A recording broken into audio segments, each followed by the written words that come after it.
ನಮಸ್ಕಾರ ಗುರು ಎಲ್ಲರಿಗೂ welcome to my another blog. Very good morning. Empty stomach cardio ಮಾಡ್ಕೊಂಬಂದು ಡಯಟ್ ಗೇಮ್ ಬೇಕೋ ತಗೊಂಬಂದು ಮೀಲ್ ಪ್ರೆಪ್ ಮಾಡಿ ಈಗ ಫಸ್ಟ್ ಮೀಲ್ ತಿಂತಾ ಇದ್ದೀನಿ. ಇವತ್ತು ವರ್ಕೌಟ್ ಏನೂ ಇಲ್ಲ, active rest day.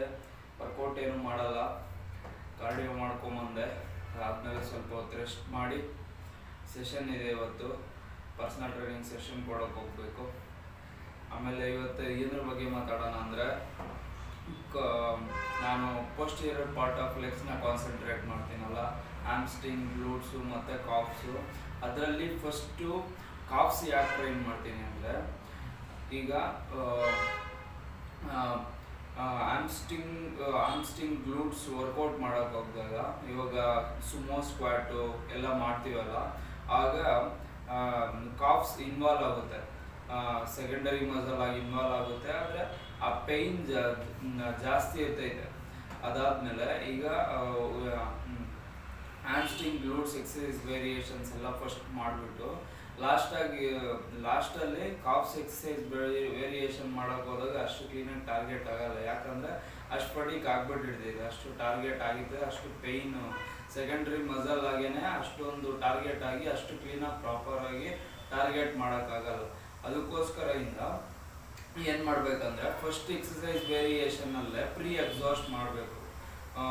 Pre exhaust ಒಂದು ಎಕ್ಸಸೈಸ್ ಇಲ್ಲ, 2 ಎಕ್ಸಸೈಸ್ ಮಾಡಿದ್ರೆ ಸಾಕು ಕಾಫ್ಗೆ. ಆಮೇಲೆ ಅದು ಸ್ಲೋ ಸ್ಟಿಚ್ ಮಸಲ್ ಫೈಬರ್ ಆಗಿರುತ್ತೆ. ಅದು ಹೈಯರ್ ವಾಲ್ಯೂಮಲ್ಲಿ ಟ್ರೈನ್ ಮಾಡಬೇಕು.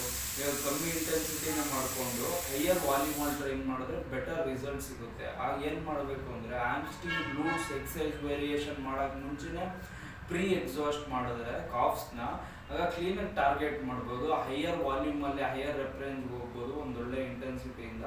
ಆಗ ಫ್ರೆಶ್ ಸ್ಟಾರ್ಟ್ ಮಾಡ್ಬೋದು. ಆಗ ಪ್ರೀ ಎಕ್ಸಾಸ್ಟು ಮಾಡ್ದಂಗೆ ಆಗುತ್ತೆ.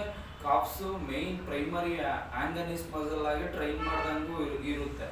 ಆಗ ಇವಾಗ ಸುಮೋ ಸ್ಕ್ವಾಟು ಮತ್ತು RDLಸು ಎಲ್ಲ ಟಾರ್ಗೆಟ್ ಮಾಡ್ತೀವಲ್ಲ ಪೋಸ್ಟೀರಿಯರ್ ಪಾರ್ಟ್ಗೆ, ಆಗ ಇನ್ನೂ ಕ್ಲೀನಾಗಿ ನಮಗೆ ಬೆಟರ್ ಸ್ಟ್ರೆಚ್ ಸಿಗ್ತೈತೆ.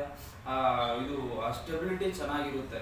ಯಾಕಂದರೆ ಪ್ರೀ ಎಕ್ಸಾಸ್ಟ್ ಆಗಿರುತ್ತಲ್ಲ, ಸ್ಟೇಬಲ್ ಆಗಿರುತ್ತೆ ಕಾಫ್ಸು. ಆಗ ಎಂಗೇಜ್ಮೆಂಟ್ ಚೆನ್ನಾಗಿರ್ತೈತೆ, ಆಗ ಇನ್ನೂ ಕ್ಲೀನಾಗಿ ಪರ್ಫಾರ್ಮ್ ಮಾಡ್ಬೋದು. ಅದರಿಂದ ನಾನು ಫಸ್ಟ್ ಎಕ್ಸಸೈಸ್ ವೇರಿಯೇಷನ್ನೇ ಕಾಫ್ಸಿಂದ ಸ್ಟಾರ್ಟ್ ಮಾಡ್ತೀನಿ. ಆಗ ಬೆಟರ್ ನನಗೆ ಗ್ರೋತು ಸಿಕ್ಕಿದೆ, ಅವಾಗಿಂದ ನಾನು ಅದೇ ಥರ ಮಾಡೋದು. ಆದರೆ ಒಬ್ಬೊಬ್ಬರು ಕಾಫ್ಸ್ ಟ್ರೈನ್ ಮಾಡೋದಿಲ್ಲ, ಜಾಸ್ತಿ ನೆಗ್ಲೆಕ್ಟ್ ಮಾಡ್ತಾರೆ. ಇಲ್ಲ ಲಾಸ್ಟಲ್ಲಿ ಹೋಗುವಾಗ ಒಂದು 2-3 ಸೆಟ್ ಮಾಡಿಬಿಟ್ಟು ಹೊರಟೋಗ್ತಾರೆ. ಬಟ್ ಅದನ್ನು ಕ್ಲೀನಾಗಿ ಟಾರ್ಗೆಟ್ ಮಾಡಬೇಕು. ಅದು ಸ್ಲೋ ಸ್ಪೀಚ್ ಮಸಲ್ ಫೈಬರ್ ಆಗಿರೋದ್ರಿಂದ ಹೈಯರ್ ವಾಲ್ಯೂಮಲ್ಲಿ ಟ್ರೈನ್ ಮಾಡಬೇಕು.